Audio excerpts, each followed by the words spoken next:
thank you all very much for inviting me to speak to you.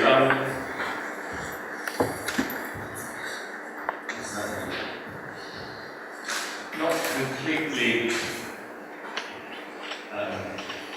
confident in my Slovenian, so I'm going to give this talk in English, but I'm told that all of you understand English, so I'll try and make it as understandable as possible. And when I was putting together the presentation with Vice Martina, although there was some talk about making the intangible tangible, as we know that's a very difficult thing to talk about. So really what I'm going to do is quite a broad, general introduction to service design. So I apologise if some people know a lot about service design and maybe others who don't know so much.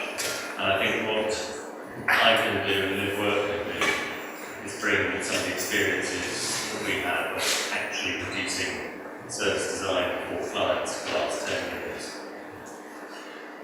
So what I'm going to do is just tell you a little bit about Live Work and service design. Obviously Barbara has given a very good introduction to service design and history, but then really focus on the way we do it, our approach, and some of these sort of basic ways that we generate our tangibility out of the intangible nature of service design, and I'll finish on a few case studies.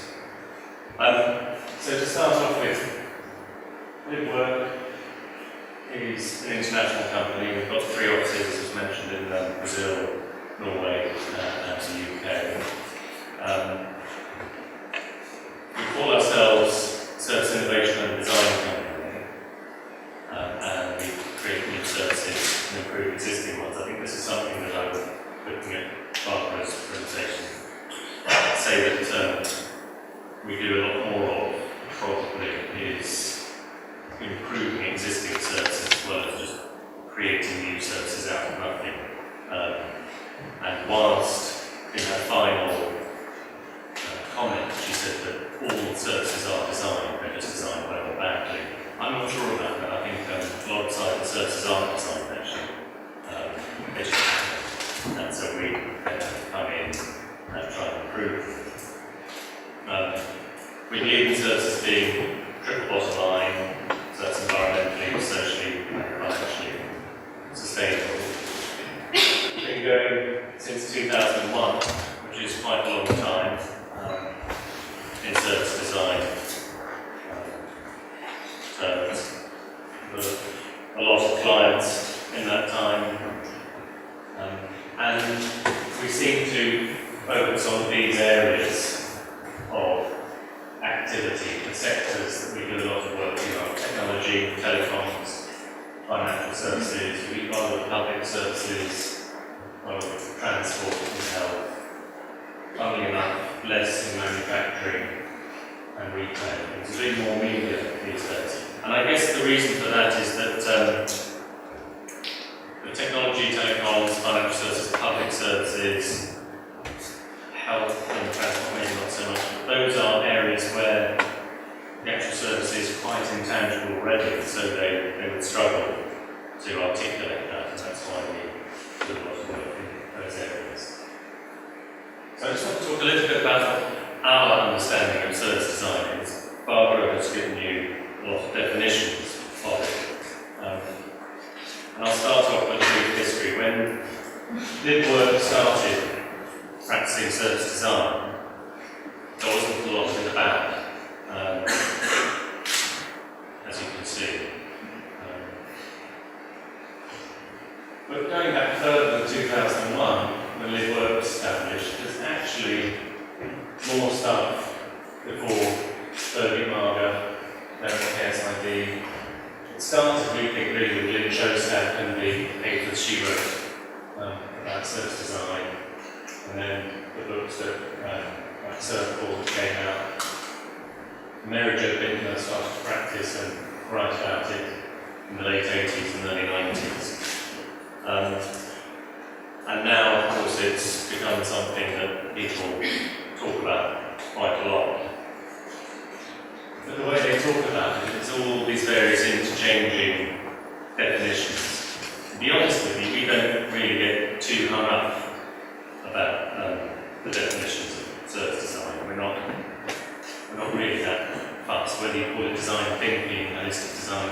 experience design. It really, I think, is all the same thing.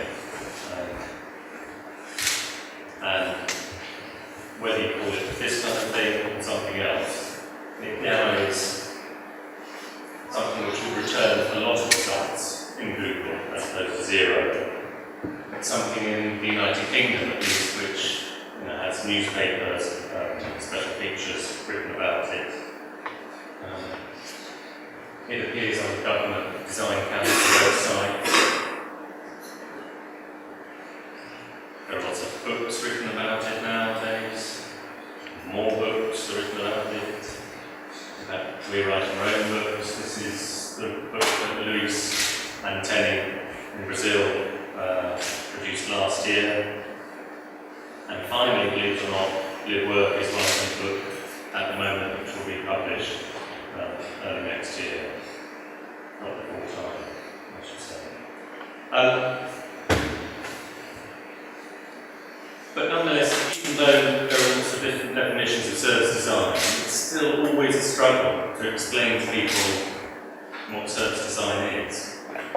And that's an interesting dilemma. And one of the ways that we often explain it to people is a bit like Barbara was saying in the case of the twisted ankle, that it's much more than just that.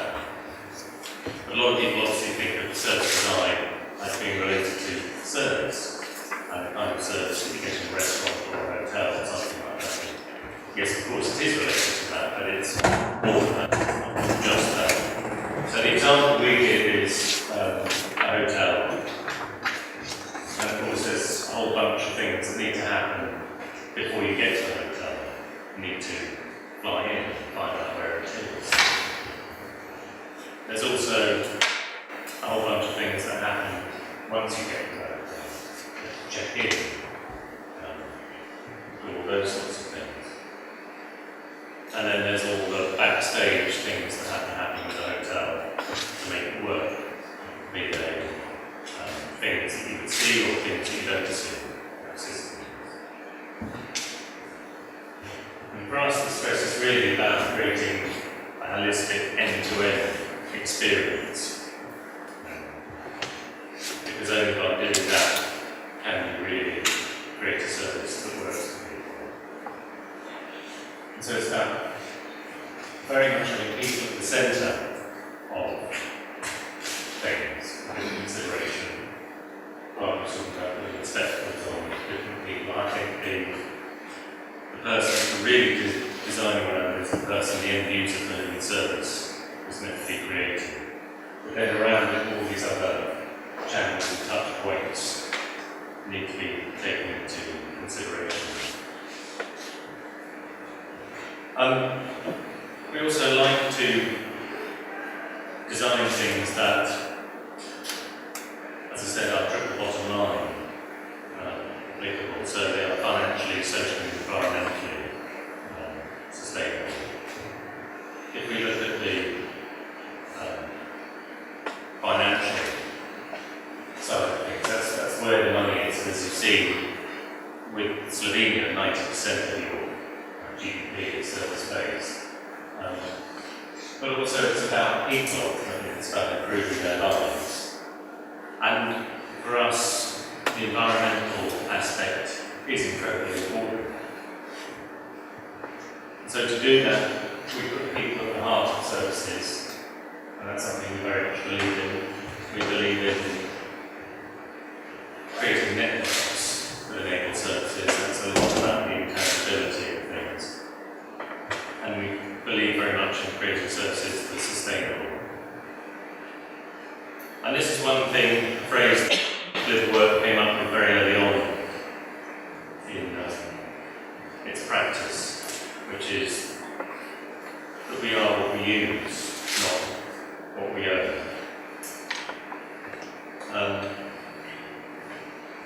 And that usage thing translates into that financial aspect.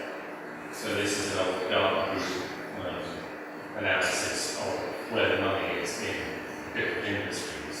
And as you can see, that the actual product side of these things represents a tiny proportion of the overall money generated and revenues generated from those different sectors.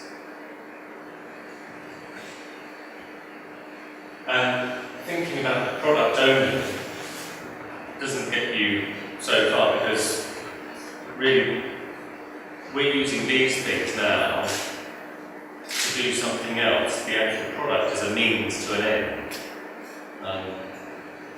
And having too much of a product mindset leads to more of this, and we want to create less of this thing.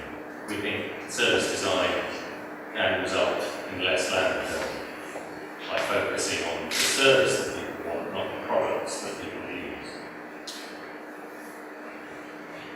And we think rather than making it about products and creating things to throw away, it's much more about people, putting people at the heart of things. And one of our goals that we want to achieve at Live Work is creating the same kind of emotional power that people look for in products and services. So the American Express Black Card there is something people might aspire to. We want to create services that people will aspire to want to use, rather than products people will want to own.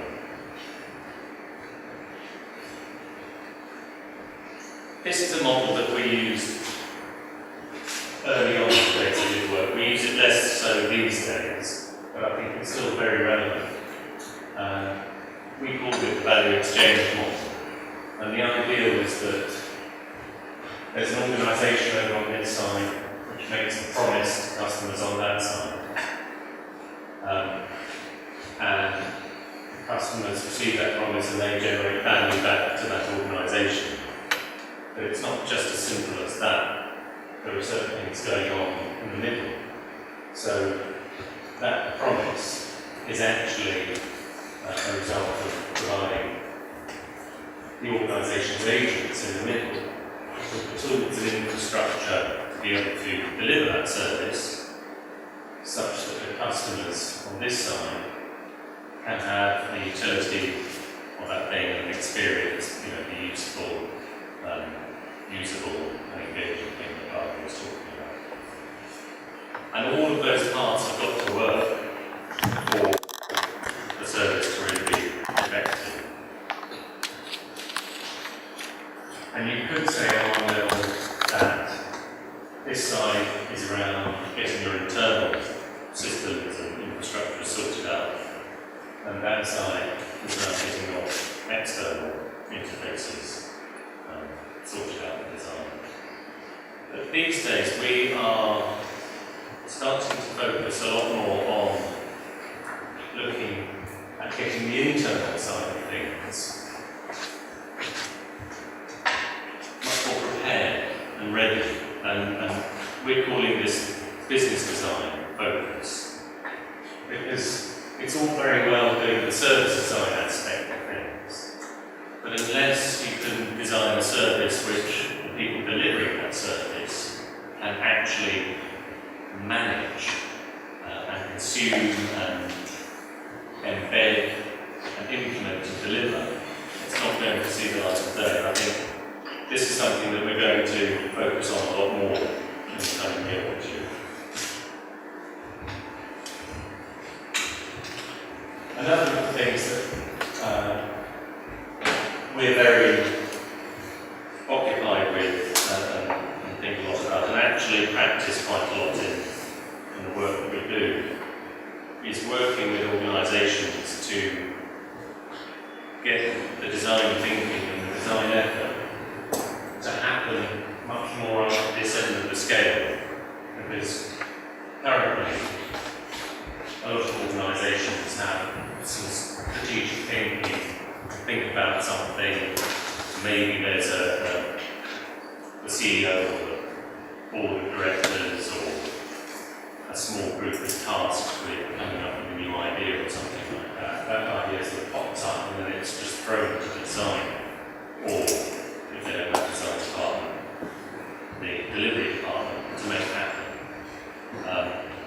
And actually, the design needs to happen much further up front. So if you think of, in Apple's case, Steve Jobs was someone who was concerned about designing the right thing way before Jonathan Ive would get to design the thing right. And too many organisations don't do that.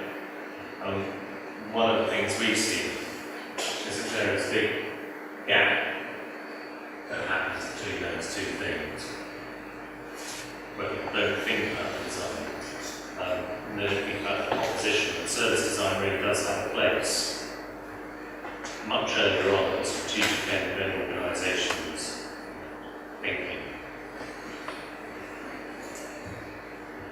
Obviously, another thing that we believe in is iterative design.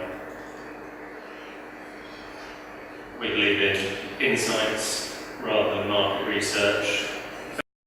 And we get challenged about qualitative research that we do with a few people, say about 10 people we've got there, and how can that be statistically valid?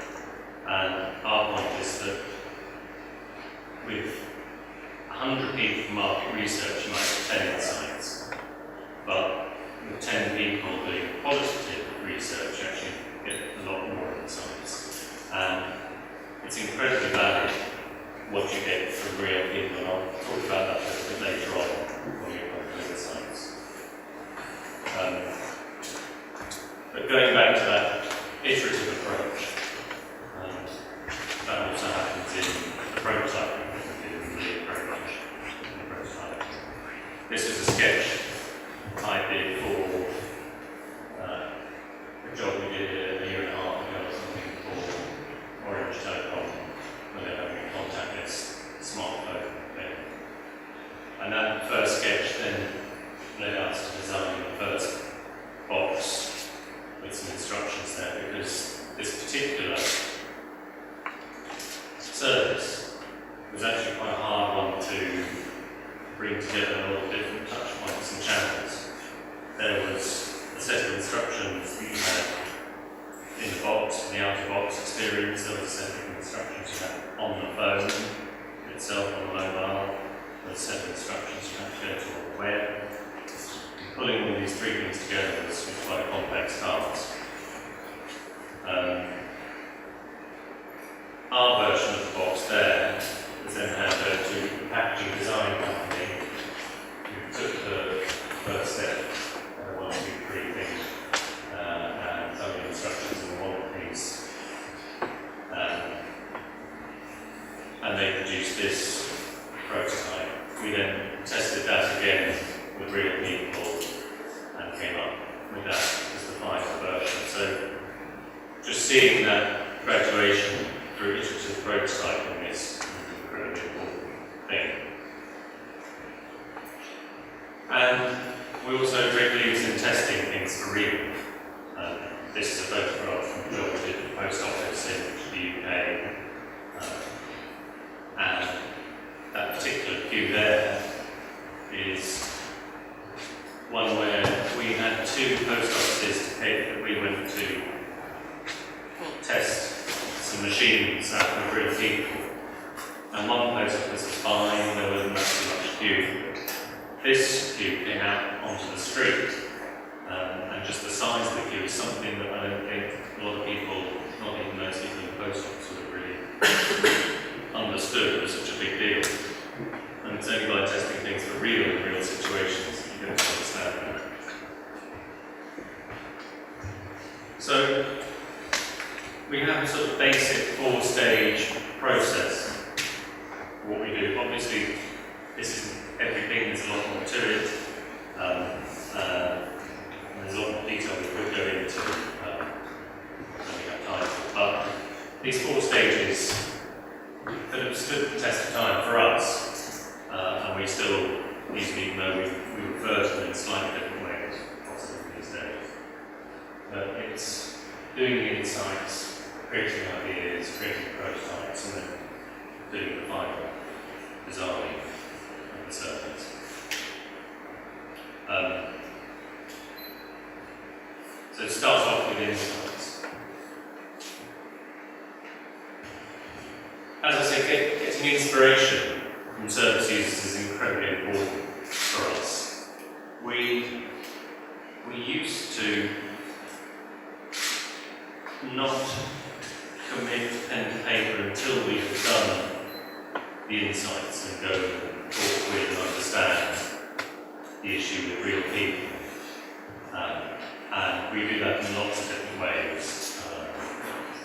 Most of the time, I guess, we would just have a depth interview with people who fit a specific demographic profile and segmentation of the organisation.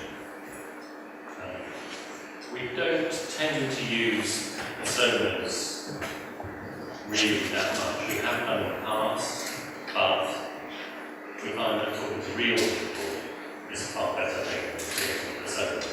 And that's because the truth that comes from real people is something that organisations find very hard to deny. And not even so much they find it hard to deny, they actually like it, they embrace it. So if you can have just a quote from a real person, or a video clip from a real person, that cuts through so much kind of talk that you might have in an organisation. And the other thing is that what people say they do and what they actually do can be very different. These are two examples from what it could be used with. But somebody may say they are very efficient in their filing and things like that, but actually they just chuck everything into the public. Being able to witness real situations with real people is incredibly important. And as I said, just being able to go play that back to clients and give them a little snapshot of who that person is with a quote brings it home in a way that I'm always constantly amazed that organisations and clients lack that understanding of what their customers are actually doing. And I think one of the things that all organisations should do is have a permanent customer engagement process where they're always going out and just maybe it's mystery shopping, but it's just spending time with real customers. And then we bring these things back and we plot what people are doing across their customer journey. So then, as I said, we normally would wait until we've done all the insights piece until we then come back and start to think of ideas. But increasingly these days, I suppose partly because we have a lot of experience in doing this kind of thing now, but also because I guess we have more confidence. We now, I think, just with the initial understanding phase that we're going through, can have a lot more ideas and our assumptions about a potential service, either an innovative new service or an improved service. And we can really sort of start to put those out there and test them with people. So nowadays we don't wait so much to listen and see what people say to us. We set our assumptions down on paper and we actually almost go to people now and say, well, what about this idea? What about that kind of thing? So we have confidence. And the ideas that we can sort of sketch up and draw at work, either to a low fidelity or to a high fidelity, are things that are obviously incredibly important to us, but we would start that process earlier on these days. This example here is just a series of a few slides that I wanted to show, but this came from a very early project that we did with Orange Telecom. It's one of the things that we do where plotting and sketching the ideas that we have, this is just more than this. It's a very good way of creating ideas, is to sketch them. And we always encourage our clients to do the sketching with us. So immediately we're starting a collaborative, co-creative, what we call that, process. And over the years we've developed, templates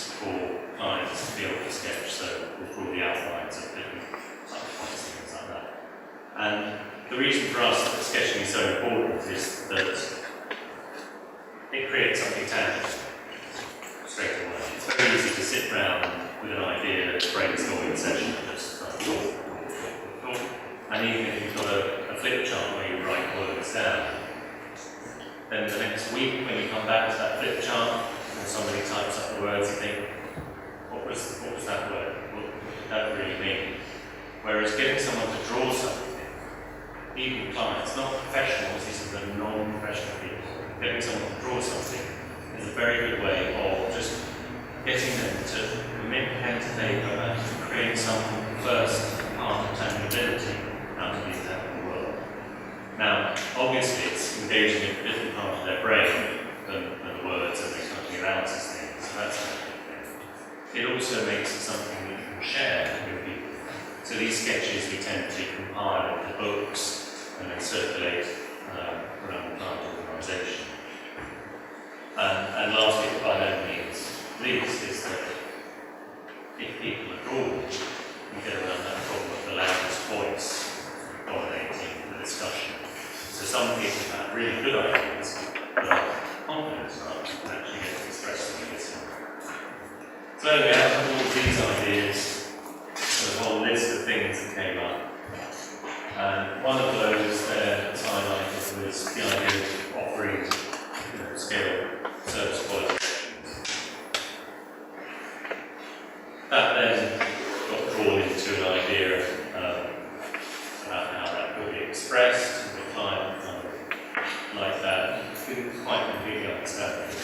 So then we took that idea to the next level of fidelity and actually produced this, which is a nice wallet, a card, you could press out, a letter, and it all felt very real. And as soon as they saw this, the client completely understood what that idea could be, and they then went on to produce the real thing. So just seeing that progression from sketch through to high fidelity, through to end product is quite a nice thing. That's obviously, of course, producing higher fidelity ideas is starting to get into the realms of prototyping. And that's something that we would always do. This is from a project a few years ago, so it's on our phone. Where rather than just talking about something, we put together a little scenario for people and get them to use it and play with it to understand. And it just by creating a lot more tangible quality of that service idea really helps people understand what it is that we're trying to get them to feedback and react to. And of course, prototyping goes through from initial sketches through to early interfaces to the final result, which ends up being tested for real with people.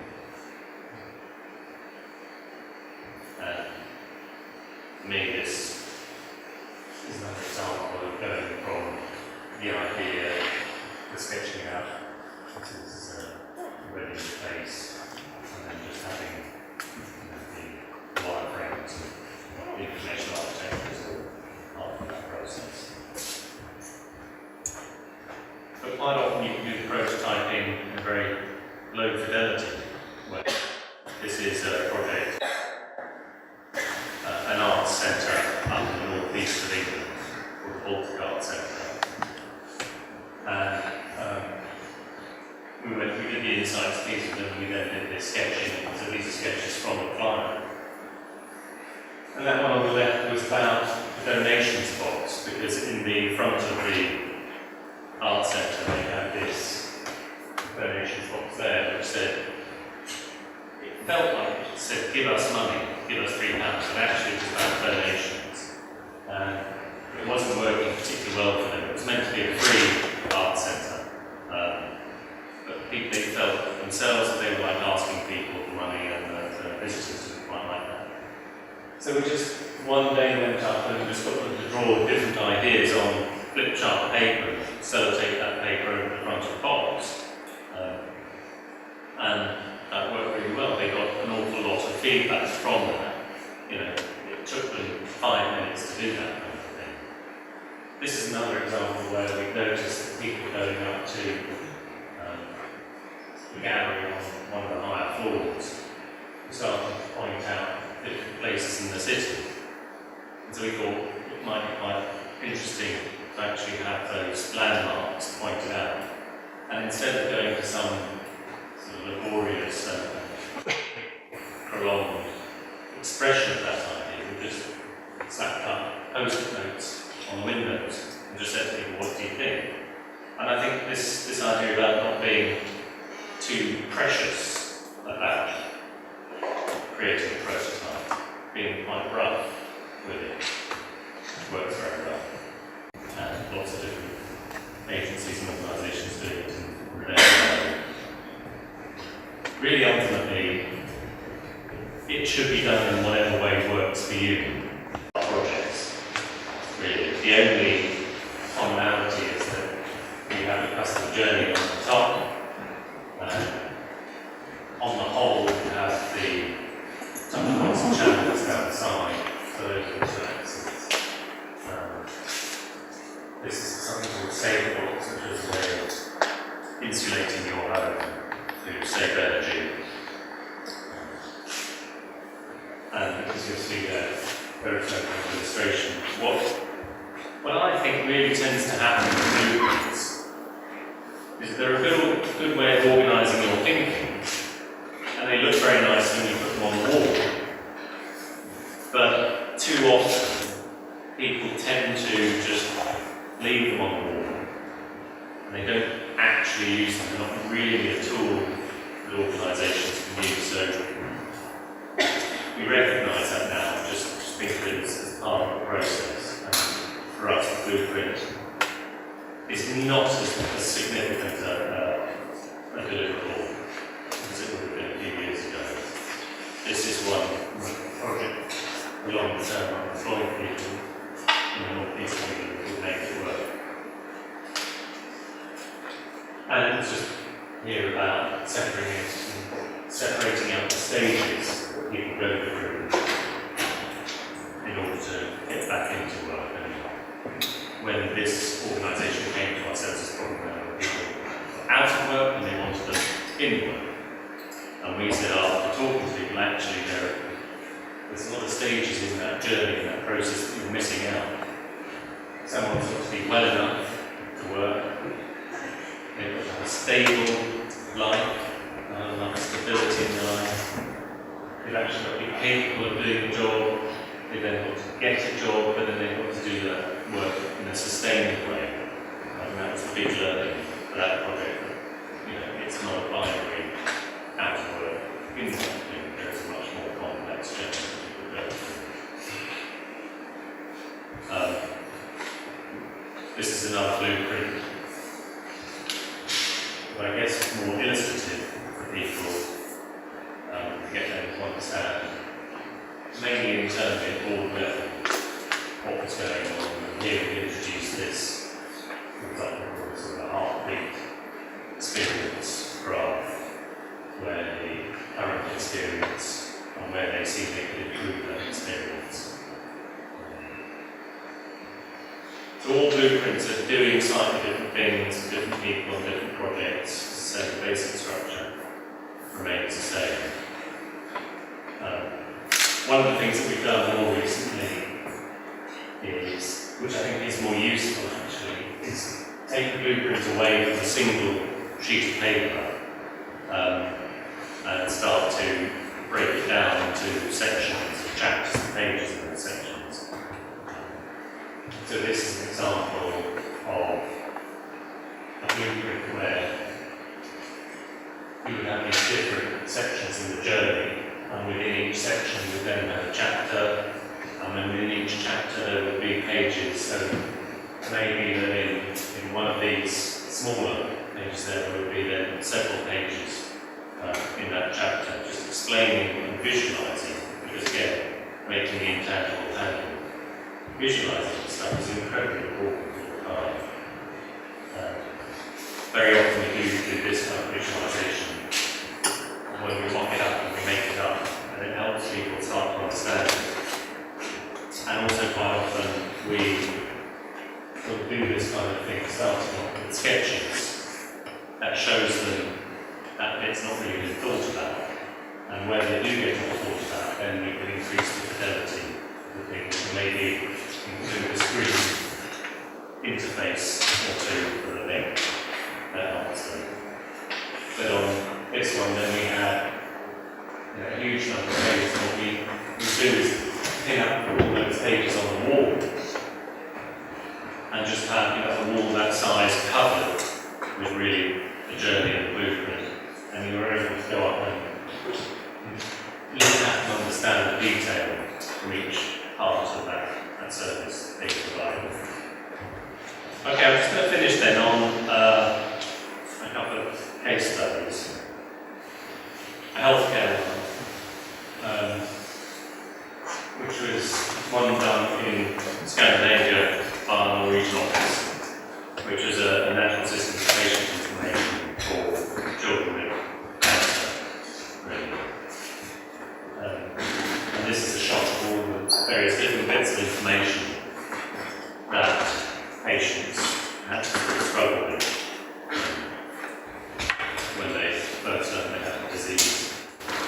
But when we talk to people, one of the things that we realise is that people actually don't need information, so they were being provided with an awful lot of information, but actually they have questions that need answers. They don't want lots of information. And they need that information in stages. When they find out they've got a disease, they most often have one big question: am I going to live? Am I going to die? And then after that, there are lots of other smaller questions. And the other big learning that we got from that project is, through all the millions of questions they have, really what they need help with is the intersection between their illness, their life, and the system that they have provided to them. It's where these three things come together. And going back to Barbara's example of the boy with a twisted ankle, yes, it's absolutely right. We need to see all the actors involved in delivering the service and understand things from their perspective. And I have to say that our experience in health is that medical practitioners, whilst they're very good at medicine, they're not so good at health care. And they've got medicine down to a T, but understanding that they are real people they're dealing with is quite fundamental. Ben told me a good story with another project we did, multiple sclerosis, where one of our service designers rang the doctor to find out about the patient and get a debriefing from that patient. And she thought she would hear something about the patient's profile and life and everything like that. And all the doctor did was just talk about the medical condition. That was quite illuminating. So what people need is practical information. And what they value much more is oral information than the written information, because the written information is too much and too confusing. And they find it difficult to filter out what they need and what they don't need. And one way of doing that for them is to present it to them in small chunks, to portion out the information as they go. Another of the learnings from that particular project was that people want to be told about things, they want to be kept informed, and if someone is left waiting for 30 minutes, they might worry that's because the doctor's trying to work out how ill they are and they're going to give them bad news. In fact, it may just be something else. So just understanding what it is that the patient wants from their perspective is very important. They did have lots of material which was quite good. They had already produced to let children know what to expect when they went into treatment. But really what people want is much more specific information at specific points. And I think less is more in this case. They don't trust a lot of the information that they find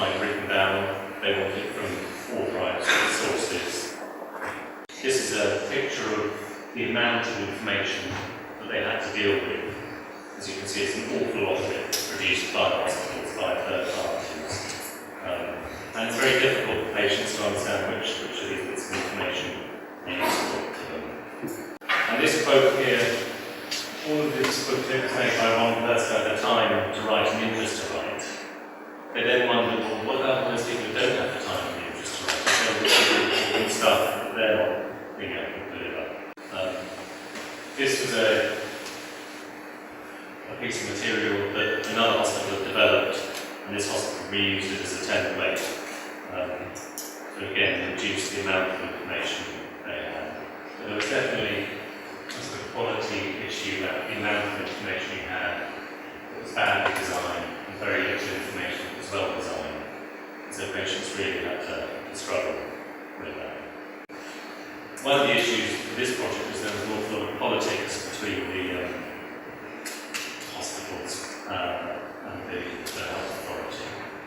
But one thing that did change as a result of it was the website, where the tabs at the top, you can see in Norwegian it says health and well-being, illness, and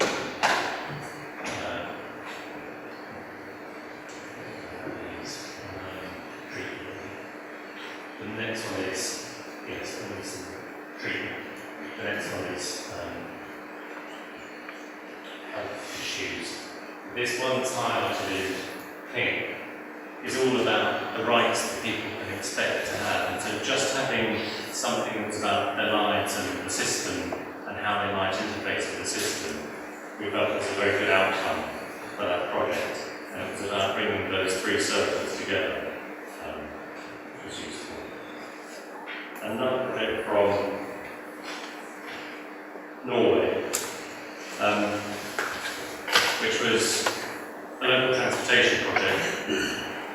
One of the first ones we did for the Oslo transportation company called Ruter, and it was about wayfinding. So we developed some prototypes with real people, as I said, rather than personas. We created these journeys. We took them out into the real world and gave them 3 tasks to accomplish: going into a station, going out of the station, and the things that they needed to do in order to make that happen. We looked at different demographics of people, young people and old people. And this couple, although they're Norwegian, they live not too far out of Oslo. They've never actually travelled in to Oslo, ever, which is kind of amazing. And they had to make sense of the information that was provided to them. We were testing different timetables, so we just had these kind of books where we just flipped through different ideas for people. And one of the things, you can see one of the books there, one of the things that we noticed was that when people came out of the station, they actually didn't know where they were because they were expecting to find some piece of orientation for them. And this couple said, well, actually it would help if there was a big street sign when I came out of the entrance telling me how I got the right entrance, where was I? And obviously the interesting thing about that, which I think probably goes back a bit to Barbara's thing about taking the all players, but more so, is that the street isn't the responsibility of Ruter. Ruter is just responsible for the transportation system. The streets are someone else's responsibility. So they need to start to talk to the other people who are engaged in the stage and the service environment that this needs to happen. And obviously what we need to do is pick up the phone and talk to them, which isn't impossible. So it's something harder than it should be. Again, this is different ways of showing how people can navigate through the system. And this guy said that he often actually travels in the wrong direction, even though he's not foreign, he's Norwegian, he's not Indian. But the thing is set up so that it's difficult for him and others. And one of the things that they wanted to do was create a new fare structure around their zones. And they wanted to test this, and they had this rather difficult way of getting people to understand what the fares should be. And they expected people to work it all out for themselves. And so what we said, based on the insights that we found from this, was that you shouldn't be asking people to work it all out themselves. You should be doing that. And they said, oh, no, we can't do that. We can't do that. That's going to take, do you realise how many journeys and possible combinations of journeys there are? Far too many for them to do that. But then, this was 3 years ago, now they've just sorted that out. They've had a programme guy who spent the last year doing it. It is possible. So whenever you hear the words, it can't be done, the system can't do that, that's absolutely rubbish. The system can always be changed, and it should be changed. And this is a quote from the head guy, Ruta, where he said that just being out and meeting something that we got them to come on visits with us, which is something that we encourage as much as possible to get clients to come with us out into the real world and meet their real customers. It really changes the mindset of clients when they experience firsthand the difficulties people have, things like that. That was a big learning for him. I'm doing a lot of work, there's another transportation case study. Doing a lot of work with London Underground and, well, actually TfL, the authority that runs the Underground as well as the streets and things like that. Anyway, we are working with them to sort out a process for their approach to stations and how people can use that. This is the first project we did for Transport for London last summer. And it was a very quick, tactical project that we did to show them, to get them to understand what kind of self-service design can do for them. And they had an issue with contactless payment card ticketing, because what they want to do is, at the moment, there's a thing called Oyster, which is that machine there where people can get their tickets on a contactless card, and that's provided by the Transport for London Authority of London. And a lot of banks are now starting to use contactless payment cards, and they're looking at ways that they can integrate these two things together. So we put together a one-week service design project, and we ran it through it very quickly. So on day one we did some user insights, day two we did the ideas and concepts, day three we put together some low fidelity prototypes. We then tested them with the users that we had spoken to on day one, and day four, and then day five we analysed all of the findings. So as I said, talking to real people in real situations, very important. We were looking at how they could understand the contactless payment card payment. We got just 4 people. Again, it's not a huge quantitative survey sample set, but it gives you so much material to work with, just even 4 people. And we got the client to come with us.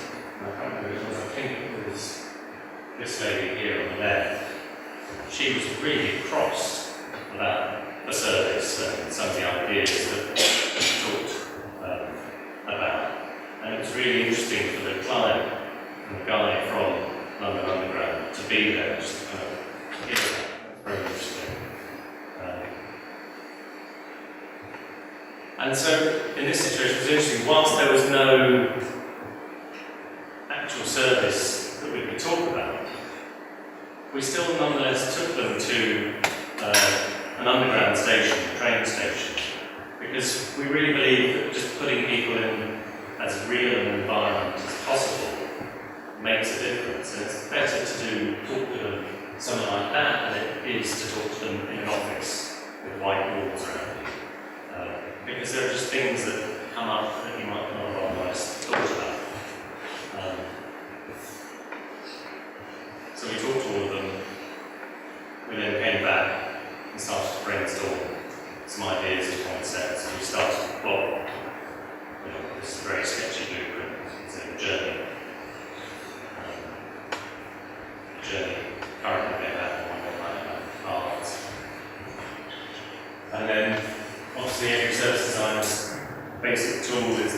That's what we use an awful lot of, and start to analyse the insights and start to map the issues that we have, clustering the issues that came out of that. And we did each of those issues by subject area of registration, initial use. And so we had some themes. This has all been done very quickly. We then produced an awful lot of sketches or ideas for this. We've got the client in there, these two people from London Underground, and just different sketches to start to kind of think about different ways, different ideas. And these are the templates I'm talking about, where you can see the bit that's already pre-drawn. Not that one, but that one. And that one helps clients, that one, what might be a kind of a letter that they might receive or something.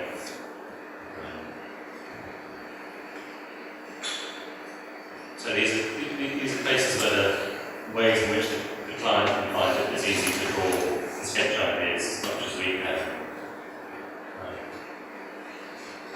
And then from those we then selected a short list of things that we wanted to work up into low-fidelity prototypes.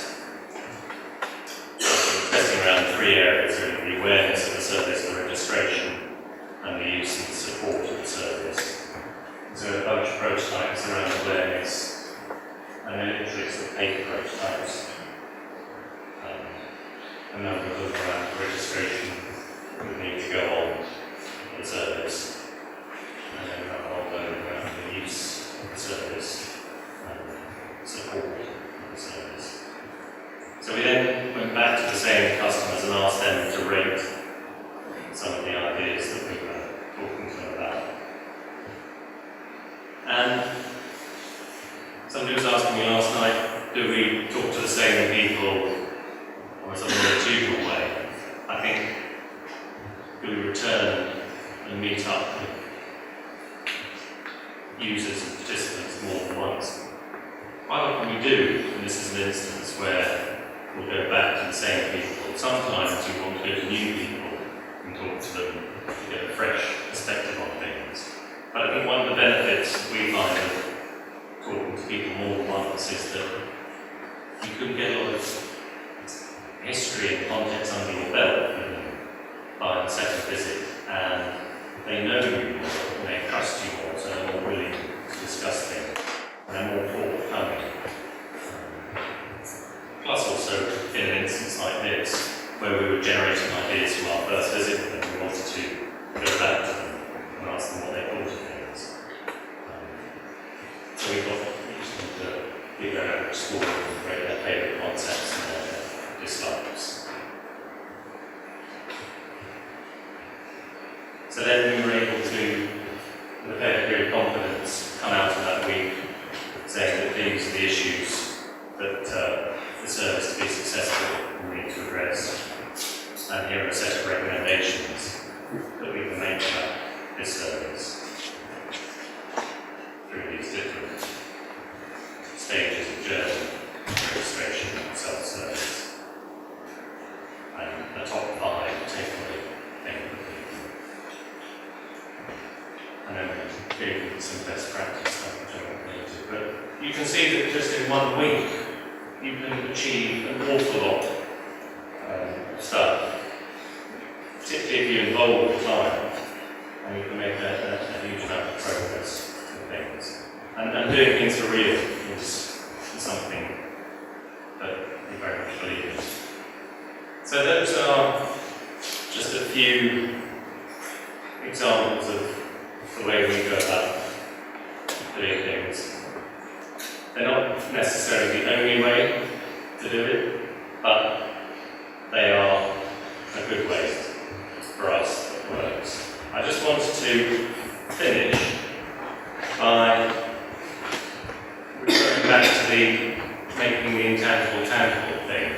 And this is one of my favourite things from last year in the UK, in England, where this was actually an advertising agency, I think it was JWA, in a school people to be able to make a donation to charity. So they came up with this idea of creating an actual block of wood. It was something that you could take off the shelf in the store, put in your shopping basket, and take it to the checkout. And as you can see, you just scan that, and as you scanned it, your £1 would go to charity. And it worked very well. It got a lot of coverage, and it just made all the difference for people. Instead of just thinking about something as a kind of an intangible idea, it made that idea very real for them. So real it was a block of wood. And it was very successful. And once they put it in the basket and they scanned it, then the store staff would then just go back and put them back on the shelf. But it just shows that there are very, very simple ways that you can actually make the intangible